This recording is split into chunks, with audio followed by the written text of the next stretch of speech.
Film की शुरुआत में हम एक अंडरग्राउंड फाइट देखते हैं जहां दो फाइटर्स एक दूसरे को मारने के लिए लड़ रहे होते हैं। आज उन्हें देखने के लिए बहुत सारे लोग आए थे क्योंकि उनमें से एक फाइटर बहुत ज्यादा वायलेंट था और उसका पूरा शरीर अलग अलग टैटूज से भरा हुआ था। वह फाइटर पहले अपने ओपोनेंट से मजाकिया अंदाज में लड़ रहा होता है, लेकिन जैसे ही उसे गुस्सा आता है वह 3 या 4 पंचेज में ही दूसरे फाइटर को मार देता है। तभी वहाँ एक आदमी काली हुडी पहन कर आता है और आते ही उस खतरनाक फाइटर को चैलेंज करता है। वह कोई और नहीं बल्कि उस शहर का सबसे मशहूर और सबसे खतरनाक फाइटर मॉस्को होता है। उसे देखते ही वह वायलेंट फाइटर पीछे हट जाता है। वह कहता है, क्या तुम पागल हो? मैं मॉस्को से फाइट नहीं करना चाहता, मुझे अपनी लाइफ प्यारी है। इसी वजह से वह वहीं फाइट बंद कर देता है और अपनी हार मान लेता है। इस तरह मॉस्को बिना लड़े ही विनर घोषित कर दिया जाता है और उसे प्राइज भी दिया जाता है। वहाँ एक लड़की भी होती है जिसका नाम जेना था। ये सब देखकर वह बहुत हैरान हो जाती है। असल में वह मॉस्को को नहीं जानती थी और वह यहाँ से लगभग 200 माइल्स दूर से आई थी। उसे अपने लिए एक बॉडीगार्ड की जरूरत थी। मॉस्को को देखकर जेना तुरंत समझ जाती है कि इससे बेहतर बॉडीगार्ड उसे कहीं नहीं मिल सकता। इसी बीच मॉस्को वहाँ से जाने लगता है। जब मॉस्को अपनी कार के पास खड़ा होता है तभी एक आदमी आता है और एक तेज डैगर मॉस्को के पेट में घोंप देता है। लेकिन मॉस्को उससे कहता है, मैं तुम्हारी पहली गलती माफ करता हूँ। अगर तुमने मुझ पर फिर से हमला किया तो मैं तुम्हें मार दूंगा। मैं तुम्हें नाइफ पकड़ने का भी मौका नहीं दूंगा। ये सुनते ही वह आदमी बहुत डर जाता है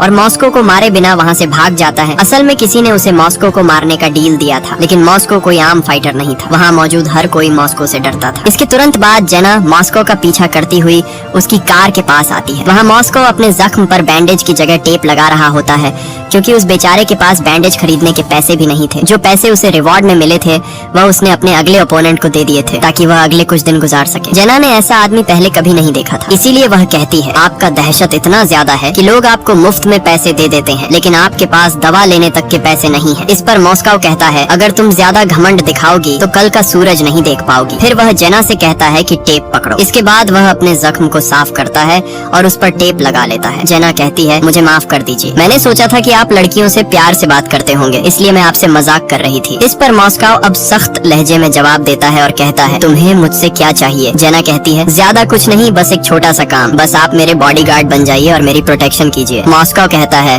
प्रोटेक्शन? और वह भी तुम्हारी? आखिर तुम्हें किससे खतरा है? इस पर जेना कहती है, किसी से नहीं, बस मेरी इच्छा है कि मेरा भी एक पर्सनल बॉडीगार्ड हो। मॉस्को कहता है, मैं तुम्हारे जैसी लड़कियों को अच्छी तरह जानता हूँ, कुछ न कुछ जरूर गड़बड़ होगी, इसलिए मुझे तुम्हारे काम में कोई दिलचस्पी नहीं है। लेकिन जेना कहती है, मैं अभी आपको इससे ज्यादा नहीं बता सकती, इसलिए मेरा नंबर रख लीजिए, जब जरूरत हो कॉल कर लेना, मैं आपको अपने काम के लिए मजबूर नहीं करूंगी। फिर हम देखते हैं कि रात के समय मॉस्को एक पेट्रोल पंप की पार्किंग में आराम से सो रहा होता है। हमें पता चलता है कि मॉस्को अपना कोई घर भी नहीं है और वह हर रात उसी पेट्रोल पंप पर आकर रुकता था। इसकी वजह से वहाँ का ओनर परेशान हो जाता है और मॉस्को के खिलाफ पुलिस को कॉल कर देता है। पुलिस मॉस्को से कहती है कि वह वहाँ से अपनी कार हटा ले। मॉस्को किसी झगड़े में नहीं पड़ता और तुरंत अपनी कार लेकर दूसरी जगह जाने लगता है, लेकिन रास्ते में वह अपनी कार को ट्रेन ट्रैक पर रोक देता है। असल में अब वह इस दुनिया से थक चुका था, इसलिए मॉस्को अब जीना नहीं चाहता था। वह कार बंद कर देता है और ट्रेन के आने का इंतजार करने लगता है। ट्रेन धीरे धीरे उसकी तरफ बढ़ रही होती है। जब ट्रेन करीब आती है तो वह तुरंत कार स्टार्ट करना चाहता है, लेकिन कार स्टार्ट नहीं होती। इसी वजह से ट्रेन उसकी कार को जोर से टक्कर मार देती है। कार काफी दूर जाकर गिरती है, लेकिन किस्मत से मॉस्को को ज्यादा चोट नहीं आती। अब अगला सीन एक बस का है, जहाँ हम देखते हैं कि मॉस्को अब उस औरत द्वारा बताए गए एड्रेस पर जा रहा होता है। बस से उस टाउन में उतरने के बाद मॉस्को जेना का इंतजार करने लगता है क्योंकि जेना ने कहा था कि वह बस स्टेशन पर उसे लेने आएगी, लेकिन वहाँ किसी का कोई निशान नहीं होता, इसलिए मॉस्को वहीं खड़ा रहता है। तभी सामने एक बुक शॉप से बहुत कम उम्र की एक लड़की बाहर आती है और मॉस्को से अंदर आने को कहती है। इसी वजह से मॉस्को शॉप में चला जाता है, लेकिन तभी उस लड़की का फादर वहाँ आ जाता है और उससे कहता है, बेटा तुम यहाँ क्यों आए हो? इस पर मॉस्को कहता है, मुझे रोड हाउस जाना है। वो आदमी कहता है, यहाँ से सीधे जाओ, 5 मिनट में रोड हाउस पहुँच जाओगे। इस पर मॉस्को दोनों का शुक्रिया अदा करता है और अपना लगेज लेकर पैदल ही रोड हाउस की तरफ चल पड़ता है। थोड़ी देर बाद वह रोड हाउस पहुँचता है, जहाँ हमें पता चलता है कि ये कोई घर नहीं बल्कि एक बार है। जैसे ही वह अंदर आता है वह अपने लिए एक ड्रिंक ऑर्डर करता है। बार में मौजूद सभी लोग खुशी खुशी अपना काम कर रहे होते हैं। जब मॉस्को अपनी ड्रिंक उठाता है तो उसे पता चलता है कि यहाँ ड्रिंक्स सिर्फ रात में मिलती है, इसीलिए मॉस्को वहीं कॉफी लेकर बैठ जाता है और बारटेंडर से कहता है कि वह जेना से मिलना चाहता है। उस बारटेंडर का नाम लीना था। वह कहती है, जेना तुम्हारे ठीक पीछे है। जब मॉस्को पीछे देखता है तो जेना तुरंत अपनी कैबिन में चली जाती है। इसके बाद मॉस्को लीना से कहता है, आखिर मुझे यहाँ क्यों बुलाया गया है? यहाँ तो सिक्योरिटी गार्ड की जरूरत है।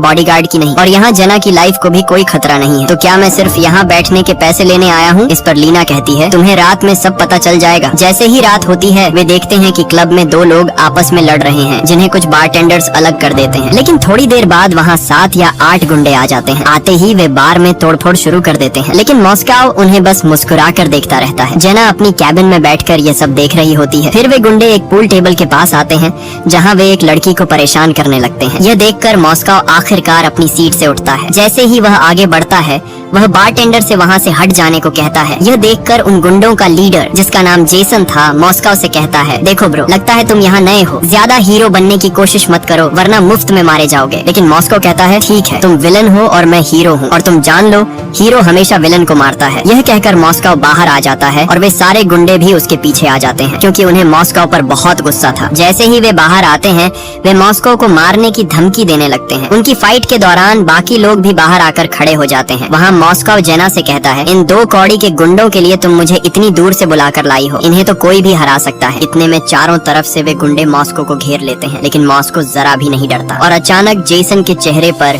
एक जोरदार स्लैप पड़ता है। इसके बाद जैसे ही सब उसे मारने के लिए आगे बढ़ते हैं, मॉस्को एक एक करके सबको तोड़ देता है। मॉस्को एक ही पंच में उन गुंडों के लीडर को ढेर कर देता है। बाकी लोग ये सब देखकर बहुत खुश होते हैं और मॉस्को को बहुत रिस्पेक्ट मिलने लगती है। जेना को भी ये देखकर बहुत राहत मिलती है, क्योंकि आखिरकार मॉस्को ने साबित कर दिया कि वही उसके रोड हाउस की सिक्योरिटी के लिए सबसे सही आदमी है। इसके बाद मॉस्को उन गुंडों के साथ हॉस्पिटल पहुंचता है। असल में मॉस्को को जो जख्म पिछली रात लगा था उस पर बैंडेज करवानी थी, इसलिए जैसे ही वह हॉस्पिटल पहुंचा, एक डॉक्टर ने उसे तुरंत पहचान लिया। वह कहती है, आप वही है ना जो जेना के रोड हाउस की प्रोटेक्शन के लिए आए हैं? ये सुनकर मॉस्को थोड़ा हैरान हो जाता है। वह कहता है, यहाँ खबर आग की तरह फैलती है। इस पर डॉक्टर कहती है, क्यों नहीं फैलेगी, ये टाउन बहुत छोटा है। वैसे मेरा नाम ग्वेन है, चलिए मैं आपके जख्म पर बैंडेज कर देती हूँ। इसके बाद ग्वेन मॉस्को के जख्म पर बैंडेज कर देती है। जब मॉस्को वहाँ से जाने लगता है तो वह डॉक्टर से कहता है, मेरे पास अभी पैसे नहीं हैं, जब सैलरी मिलेगी तो मैं जरूर लौटा दूंगा। इस पर ग्वेन कहती है, इसकी कोई जरूरत नहीं है, जेना ने इन सब के पैसे पहले ही दे दिए हैं। थोड़ी देर बाद मॉस्को रोड हाउस में आता है, जहाँ जेना भी मौजूद होती है। जेना कहती है, आज बहुत समय बाद यहाँ के लोगों में थोड़ी प्रोटेक्शन की उम्मीद जगी है और तुम मेरे बुलाने पर यहाँ आए, इसके लिए मैं तुम्हारी बहुत बहुत आभारी हूँ। थोड़ी देर बाद रात हो जाती है और हम देखते हैं कि हमारा हीरो एक बोट में सो रहा है। ये बोट जेना की थी, जिसे उसने अब मॉस्को को गिफ्ट कर दिया था, क्योंकि मॉस्को को बोट्स बहुत पसंद है। सुबह जब मॉस्को उठता है तो लीना उसके लिए ब्रेकफास्ट लेकर आती है। लीना मॉस्को के शरीर को देखकर बहुत हैरान हो जाती है। लीना मॉस्को से पूछती है, क्या तुम्हारे कोई भाई बहन या पेरेंट्स नहीं है? इस पर मॉस्को उसे धन्यवाद कहता है और वहाँ से जाने को कह देता है। ये सुनकर लीना समझ जाती है कि मॉस्को अंदर से बहुत दुखी है और वह अपनी सैडनेस छिपाने के लिए बस हंसता रहता है। थोड़ी देर बाद ब्रेकफास्ट करने के बाद मॉस्को उसी लड़की की बुक शॉप पर आता है। उस लड़की का नाम एबी था। असल में वह अपने लिए कुछ बुक्स खरीदने आया था, लेकिन तभी हम देखते हैं कि एबी की शॉप के बाहर 2 गुंडे आए। जैसे ही मॉस्को ये देखता है, वह तुरंत एबी के पास जाता है। मॉस्को एबी से पूछता है, ये गुंडे यहाँ क्या कर रहे थे? इस पर एबी कहती है, ये हर हफ्ते हमारा पैसा लूटने आते हैं, अगर उन्हें कुछ नहीं मिलता तो बेवजह शॉप तोड़ देते हैं। ये सुनकर मॉस्को के दिल में एबी और उसके फादर के लिए बहुत हमदर्दी पैदा हो जाती है। वह एबी से पूछता है, क्या तुम स्कूल नहीं जाती? इस पर एबी कहती है, मेरे डैड के पास मेरी स्कूल फीस भरने के पैसे नहीं है, इसलिए मैं पूरा दिन यही बुक शॉप में रहती हूँ। ये सुनकर मॉस्को और भी ज्यादा भावुक हो जाता है। इसके बाद मॉस्को रोड हाउस के अंदर आता है, जहाँ बार के सभी लोग टूट फूट की सफाई कर रहे होते हैं। मॉस्को उनकी मदद करना चाहता है, लेकिन जेना कहती है, ये काम हम कर लेंगे, तुम बस अपने काम पर ध्यान दो। इसके बाद सीन बदलता है और हम एक बहुत अमीर आदमी को देखते हैं, जो अपनी बेहद महंगी यॉट पर शेव कर रहा होता है। वहीं वे गुंडे भी होते हैं, जिन्हें पिछली रात मॉस्को ने पीटे थे। वे उसी अमीर आदमी के आदमी होते हैं। उस अमीर आदमी का नाम डैरल था। शेव करते समय उसकी गर्दन पर एक छोटा सा कट लग जाता है, जिससे डैरल गुस्सा हो जाता है, लेकिन उसका एक बहुत जरूरी काम अटका हुआ था, इसलिए वह चुप रहता है। वह जरूरी काम यह था कि डैरल उस रोड हाउस पर कब्जा करना चाहता था और वहाँ एक शानदार होटल बनाना चाहता था, लेकिन जेना वह रोड हाउस बेचना नहीं चाहती थी। इसीलिए डैरल हर रात अपने गुंडे को जेना के बार में भेजता था, ताकि वे उसे परेशान करें, ताकि डर के मारे जेना वह रोड हाउस बेच दे। लेकिन जेना भी बहुत मजबूत थी, इसीलिए उसने अपनी प्रोटेक्शन के लिए मॉस्को को बुलाया था और अब मॉस्को अपना काम बहुत अच्छे से कर रहा था। अब सीन फिर से रोड हाउस पर आता है, जहाँ आज फिर 2 लोग आपस में लड़ रहे होते हैं। लेकिन जैसे ही मॉस्को बाहर से अंदर आता है, वे दोनों डर डर के मारे लड़ाई रोक देते हैं। दोस्तों, यहाँ हमें पता चलता है कि मॉस्को का दहशत पूरे टाउन में फैल चुका था और सब लोग उससे डरने लगे थे। इसी तरह वहाँ पूरा 1 महीना बीत जाता है और इस पूरे महीने क्लब में एक भी फाइट नहीं होती। यानी मॉस्को को बॉडीगार्ड रखना जेना का बिल्कुल सही फैसला था। मॉस्को अब बारटेंडर्स को भी अपने जैसा बना चुका था। अगर मॉस्को वहाँ ना होता तो सैमुअल और डैन खुद ही लड़ाई रोक देते थे। एक रात जब मॉस्को रोड हाउस से बाहर निकलता है तो वह फिर उन गुंडों को अपनी बाइक्स पर खड़े देखता है। वे दूर से मॉस्को को घूर रहे होते हैं, लेकिन मॉस्को उन पर ज्यादा ध्यान नहीं देता और अंदर चला जाता है। इसी तरह वह रात भी गुजर जाती है। रात में जब मॉस्को अपनी बोट में सो रहा होता है तब हमें पता चलता है कि वह पहले एक UFC फाइटर रह चुका था और कोई आम फाइटर नहीं बल्कि एक वर्ल्ड चैंपियन था। लेकिन उसने UFC छोड़ दिया था क्योंकि एक दिन उसके घर में पीछे से कुछ चोर घुस आए और उन्होंने उसके पेरेंट्स को गोली मार दी, जिससे उसके पेरेंट्स की मौत हो गई। इसी वजह से मॉस्को हर रात UFC के डरावने सपने देखता था। सुबह मॉस्को एक छोटे रेस्टोरेंट में आता है जहाँ उसकी मुलाकात ग्वेन से होती है। ग्वेन उससे उसके जख्म के बारे में पूछती है और कहती है, तुम उसके बाद चेकअप कराने क्यों नहीं आए? मॉस्को कहता है, अगर मैं पहला चेकअप भी न करवाता फिर भी मुझे कुछ नहीं होता। ग्वेन मुस्कुराती है और कहती है, अपनी हेल्थ का ध्यान रखा करो। यहाँ मॉस्को को एहसास होता है कि ग्वेन उसे पसंद करती है। अब रात में जब मॉस्को रोड हाउस में होता है तो जेना उसे अपनी कैबिन में बुलाती है और उसे उसकी पहली सैलरी देती है। UFC छोड़ने के बाद आज मॉस्को ने पहली बार इतना पैसा देखा था। सैलरी देते समय जेना उससे कहती है, अपना ख्याल रखना, मैं तुम्हें खोना नहीं चाहती। यह सुनकर मॉस्को को भी जेना पर थोड़ा शक होता है कि शायद उसे भी वह पसंद आने लगा है, लेकिन मॉस्को किसी पर ज्यादा ध्यान नहीं देता। उसी रात जब वह सड़क पर चल रहा होता है तो उसे महसूस होता है कि कोई कार उसका पीछा कर रही है। वह तेज चलने लगता है लेकिन कार उसकी तरफ बढ़ती है और उसे टक्कर मार देती है। मॉस्को जमीन पर गिर जाता है। कार थोड़ी दूर जाकर रुकती है। जैसे ही मॉस्को उठता है कार फिर से उसकी तरफ आती है। मॉस्को बचने की कोशिश करता है लेकिन किस्मत उसका साथ नहीं देती। कार फिर से उसे टक्कर मार देती है। वह कार कोई और नहीं बल्कि गुंडों का लीडर जेसन चला रहा था। कार मॉस्को को लेकर ब्रिज की तरफ बढ़ जाती है। तभी जेसन और उसका साथी कार से बाहर निकल जाते हैं और मॉस्को कार के साथ पानी में गिर जाता है। इसके बाद सीन कट हो जाता है। अब हम देखते हैं कि मॉस्को अपनी बोट पर वापस आता है जहां जेसन गन लेकर उसका इंतजार कर रहा होता है, लेकिन मॉस्को बिल्कुल नहीं डरता और जेसन के ध्यान भटकने का इंतजार करता है। मौका मिलते ही मॉस्को उसे एक टेबल से मारता है और जेसन को पानी में फेंक देता है। फिर मॉस्को गन उठाकर जेसन के पास आता है, लेकिन उसका दिल साफ होता है इसलिए वह गन को पानी में फेंक देता है। लेकिन उसे यह नहीं पता था कि शोर सुनकर पानी के अंदर खतरनाक मगरमच्छ भी उसकी तरफ आने लगेंगे। इसीलिए एक मगरमच्छ जेसन को पकड़कर पानी के अंदर खींच लेता है। मॉस्को जेसन को बचाने की बहुत कोशिश करता है लेकिन जेसन अब पूरी तरह गायब हो चुका था, इसलिए मॉस्को कुछ नहीं कर पाता और वह रात इसी तरह गुजर जाती है। सुबह मॉस्को सीधे एबी की शॉप पर आता है और उसे कुछ पैसे देकर कहता है कि अपने लिए एक नया कंप्यूटर खरीदो क्योंकि इंटरनेट से तुम बहुत कुछ सीख सकती हो। एबी कंप्यूटर लेकर आती है और मॉस्को को धन्यवाद कहती है। मॉस्को खुशी खुशी एबी की शॉप से बाहर निकल जाता है। जैसे ही मॉस्को बाहर निकला उसे डैरल का एक आदमी मिल जाता है। वह मॉस्को से कहता है, बेटा इस रोड हाउस से चला जा वरना मैं तुम्हारी उंगलियां पकड़कर तुम्हें ही दे दूंगा। लेकिन मॉस्को एक ही झटके में उसकी उंगलियां तोड़ देता है। मॉस्को कहता है, अब तुम्हें नई उंगलियों की जरूरत पड़ेगी और याद रखना मैं यहाँ से कभी नहीं जाऊंगा। जिसे बुलाना है बुला लो। ये कहकर वह हंसते हुए रोड हाउस के अंदर चला जाता है। अंदर जाकर वह जेना से कहता है, कुछ लोग मुझे यहाँ से भगाना चाहते हैं, आखिर उन्हें इससे मिलेगा क्या? इस पर जेना अब सारी सच्चाई बता देती है। जेना कहती है, एक आदमी है डैरल, वह इस रोड हाउस को तोड़कर यहाँ एक बड़ा होटल बनाना चाहता है क्योंकि इस रोड हाउस का व्यू बहुत अच्छा है और उसका होटल बहुत फायदेमंद होगा। लेकिन यह मेरे पिता की आखिरी इच्छा थी कि यह रोड हाउस और ज्यादा कामयाब बने, इसलिए मैं इसे बेचना नहीं चाहती। इसी वजह से वे लोग तुम्हें मारने की धमकी दे रहे हैं। जेना कहती है, मुझे छोड़कर मत जाना, चाहे जो भी कीमत चुकानी पड़े। इस पर मॉस्को कहता है, चिंता मत करो, मैं अपनी पूरी कोशिश करूंगा। अब हम डैरल को देखते हैं जिसके पास उसका आदमी आता है और कहता है, हमने उस बॉडीगार्ड को भगाने की कोशिश की लेकिन वह बहुत ताकतवर है, हम उसे हरा नहीं सकते। डैरल कहता है, अगर हरा नहीं सकते तो क्या हुआ, उसे मार तो सकते हैं। इसी वजह से डैरल अपने सबसे खतरनाक फाइटर जॉनसन को अमेरिका बुलाता है। जॉनसन तुरंत डैरल के पास पहुंच जाता है। डैरल उससे कहता है, सीधी बात करता हूँ, अगर तुम मॉस्को को यहाँ से भगा दोगे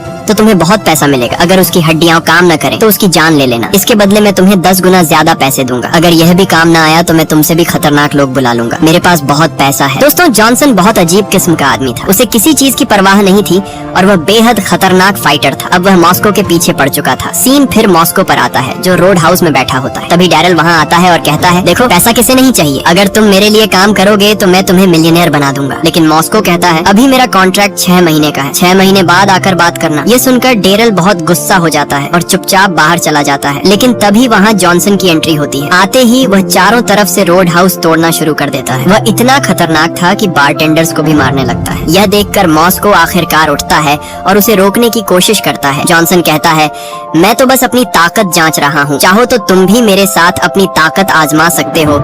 इसके बाद दोनों के बीच जबरदस्त फाइट शुरू हो जाती है। जॉनसन बार बार कहता है कि वह सिर्फ अपनी ताकत टेस्ट कर रहा है, लेकिन जॉनसन मॉस्को पर बहुत भारी पड़ रहा था क्योंकि मॉस्को उसे जान से मारना नहीं चाहता था। इसी वजह से जॉनसन मॉस्को को पीटते हुए रोड हाउस से बाहर ले आता है और उसे लात मारता है। जब मॉस्को खड़ा होता है तो वह वहाँ से चला जाता है। जॉनसन हंसते हुए कहता है, क्या हुआ, हवा निकल गई? लेकिन मॉस्को उसकी बात नहीं सुनता। उसी समय ग्वेन भी मॉस्को से मिलने आती है, लेकिन मॉस्को उसे भी वहाँ से जाने को कह देता है और अकेला चला जाता है। इधर जेना पुलिस के साथ रोड हाउस पहुँचती है। वह रोड हाउस हालत देखकर बहुत परेशान हो जाती है। अंदर आने पर उसे मॉस्को कहीं दिखाई नहीं देता। उधर मॉस्को अपनी बोट पर अपना सामान पैक कर रहा होता है। तभी जेना वहाँ पहुँचती है और कहती है, यही है तुम्हारी बहादुरी? क्या ऐसे ही बड़े फाइटर्स बनते हैं? वह कहती है, जॉनसन तुमसे ज्यादा ताकतवर हो सकता है, लेकिन इसका मतलब ये नहीं कि तुम डर कर भाग जाओ। इस पर आखिरकार मॉस्को बोलता है। मॉस्को कहता है, अगर मैं आगे बढ़ा तो लोग मरेंगे और मैं ऐसा नहीं चाहता। जेना कहती है, तुम्हें कौन रोक रहा है? अगर केस बनेगा तो मैं तुम्हें बचा लूंगी। लेकिन मॉस्को कहता है, मैं मरना नहीं चाहता और बात सिर्फ इतनी नहीं है, अगर मुझे गुस्सा आ गया तो न जाने कितने लोग मारे जाएंगे। ये कहकर वह वहाँ से चला जाता है। जब मॉस्को टाउन छोड़ने के लिए बस स्टेशन पहुँचा तो उसने देखा कि एबी की शॉप के बाहर फायर ब्रिगेड खड़ी है। जैसे ही वह शॉप के अंदर जाता है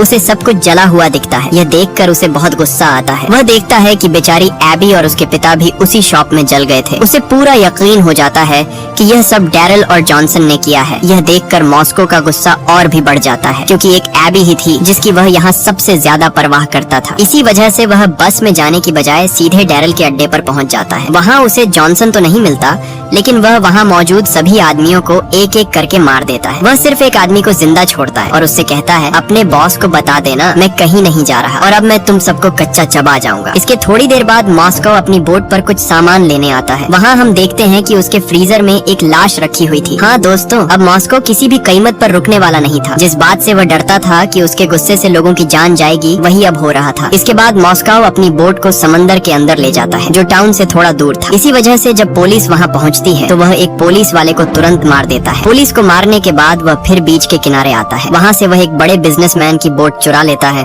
और सीधे डैरल की बोट की तरफ बढ़ता है। वहाँ पहुँचते ही डैरल के आदमी उसकी तलाशी लेते हैं और उसे डैरल के पास ले जाते हैं। मॉस्को को बहुत गुस्सा आता है। वह डैरल से कहता है, ठीक 1 घंटे बाद तुम्हें मौत का फरिश्ता नजर आएगा। डैरल के आदमी उसे वहीं मारने की बात करते हैं, लेकिन डैरल कहता है, मैं भी देखना चाहता हूँ कि यह मुझे 1 घंटे में कैसे मारेगा। ये सुनते ही मॉस्को बिना सोचे रिमोट का बटन दबा देता है। उससे वहाँ जोरदार ब्लास्ट होता है और सब लोग नीचे गिर जाते हैं। मॉस्को भी नीचे उतरता है और एक एक करके डैरल के सभी आदमियों को मारता चला जाता है। बोट में आग लग जाती है और वह डूबने वाली होती है। तभी हम डैरल को देखते हैं जिसने बोट पर ग्वेन को पकड़ रखा होता है। वह ग्वेन को लेकर एक छोटी बोट में बैठकर दूर भागने लगता है, लेकिन मॉस्को भी उसका पीछा करना शुरू कर देता है। डैरल बहुत तेजी से बोट चला रहा होता है। तभी उसका ध्यान भटकता है और ग्वेन उस पर हमला कर देती है। दोनों में हाथापाई शुरू हो जाती है। बोट का संतुलन बिगड़ जाता है और वह सीधा बीच पर जाकर क्रैश हो जाती है। समय रहते मॉस्को और ग्वेन पानी में कूद जाते हैं, लेकिन डैरल बोट के साथ किनारे पर जा गिरता है। मॉस्को जब डैरल का पीछा करता है तो डैरल उस पर हमला कर देता है, लेकिन मॉस्को एक ही बार में उसे नीचे गिरा देता है। डैरल लड़ने की कोशिश करता है, लेकिन मॉस्को जैसे आदमी के लिए वह कुछ भी नहीं था। ऊपर से उसे एबी का बदला भी लेना था। जैसे ही मॉस्को डैरल को मारने वाला होता है,